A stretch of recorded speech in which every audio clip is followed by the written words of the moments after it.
Hi mga mi! So for today's video, I will be sharing you our trip going to the famous resort in Tanay Rizal. Ito po ang Paglitaw Natural Spring Resort. Grabe mga mi, sobrang ganda talaga dito. And as you can see, medyo mahirap lang yung travel papunta doon. And nakasakay kami sa motor. I still don't know how to travel there ng pa-commute. But of course, syempre, makikita nyo naman siya sa Waze, and also you can like their page, Paglitaw Natural Spring Resort. So right now we're on almost halfway there. So ayan, nakikita nyo maraming puno and very natural talaga at ang fresh ng hangin mga mi. So follow nyo lang, dire-diretso lang tayo. Okay, where are we?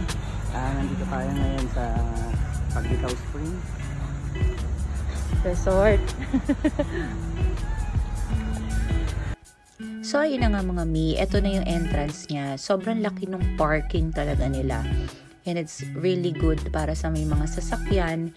Even yung may mga jeep na dala papunta dito. And of course, makita nyo dito na still ongoing pa din yung kanilang paggawa ng pool. At ito raw ay para sa mga senior citizens at sa mga mahihirapan na makapasok pa dun sa loob ng resort. And as you can see, ongoing pa rin yung aming paglalakad kasi siguro mga 500 meters pa away from parking yung talagang resort. Pero of course as you can see, talagang sobrang ganda at talagang sobrang lapit mo sa nature dahil daming puno mga mi. Tapos may kita mo may mga tubig-tubig na dyan sa gilid. So very refreshing talaga as in. At saka may enjoy mo naman yung paglalakad kasi masarap yung hangin. At eto na nga mga mi, the long walk is over at nandito na kami sa loob ng Paglitaw Natural Spring Resort. Grabe, sobrang daming tao. Even if it's a Tuesday afternoon. And once again, take note, dumating kami ng 1:00 ng tanghali. So nagdala lang din kami ng foldable na chair at nagrent kami ng lamesa. And as you can see, sobrang ganda talaga niya mga mi. Kahit matao, sobrang refreshing talaga. At ang linaw ng tubig, grabe. Ayan. Diba? Nagbayad na kami ng 99 or 100 pesos yata for the entrance per head.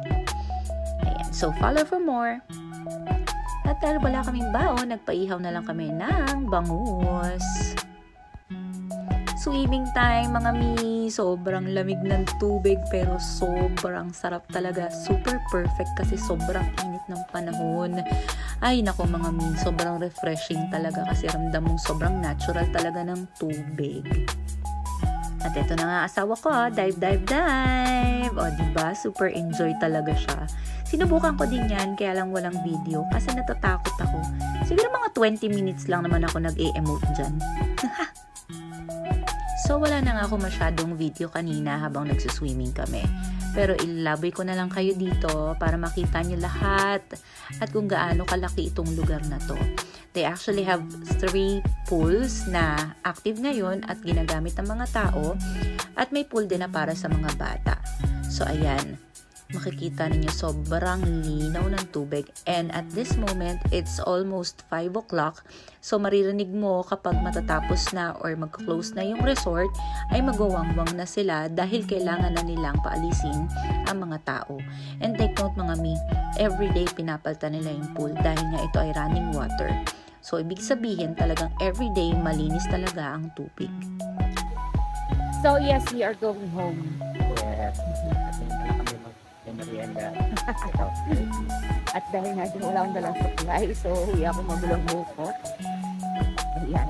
So, wala tayong nagdaanan dito. Papakita lang namin na everyday nililinis nila yung pool. Everyday pinapaltan, kaya pala kanina nagbabalaw ako. May narinig akong running water. Doon, bumabagsak yung mga tubig na araw-araw nila pinapalit. So, yes, malamig yung tubig. So, yan. Nililinis na nila kuya. Pinapalta na nila yung tubig.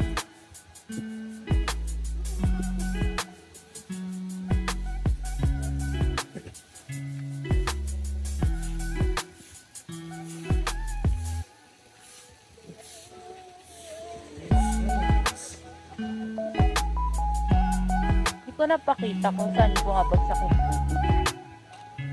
Sa dulo. Tara.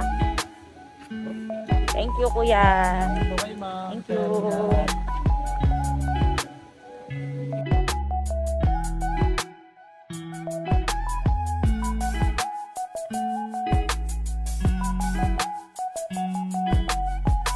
At this point, palabas na nga kami.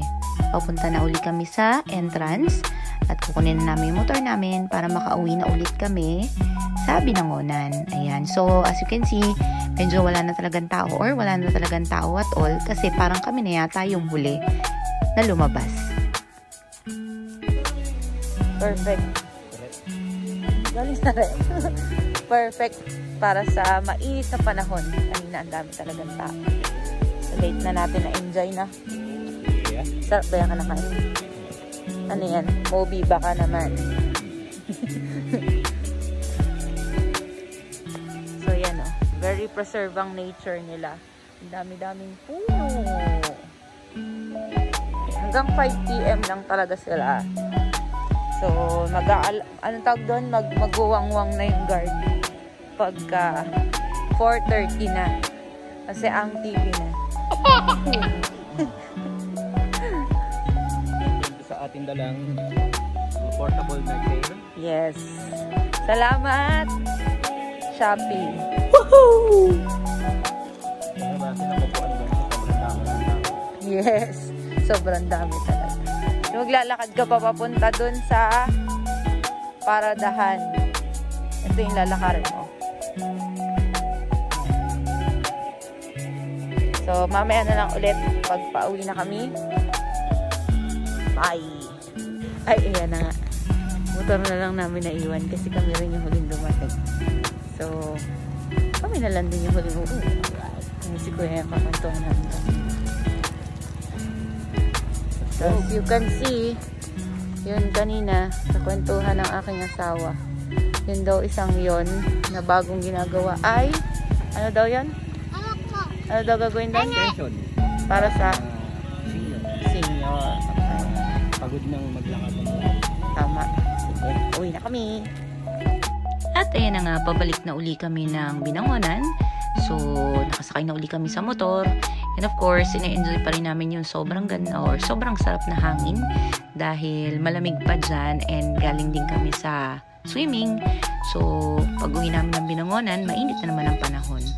Enjoy lang tayo. Don't worry guys, mag-helmet naman na kami pagdating sa highway.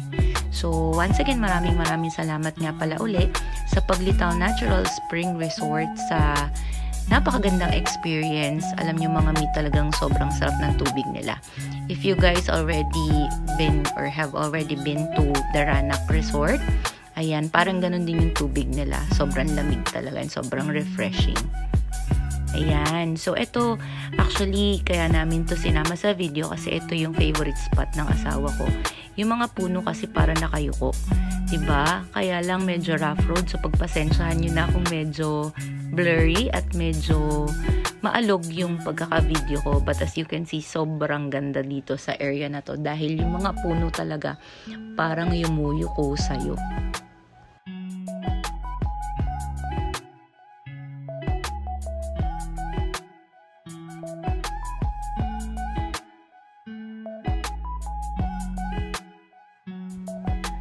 Ayan, so, nandito na kami sa Morong Rizal. And i-flex ko lang yung araw. Ang ganda ng sunset, mga mi, diba? Tapos yung lugar parang talagang very province na ang makikita mo lang is puro palayan. Sobrang ganda talaga. At dahil sobrang laboy nga naming mag-asawa ay hindi pa natatapos doon ang paggala namin sa buong araw. And of course, nagpunta pa kami dito. It's already in Binangonan, Rizal. And this place is called Sikatan Cafe.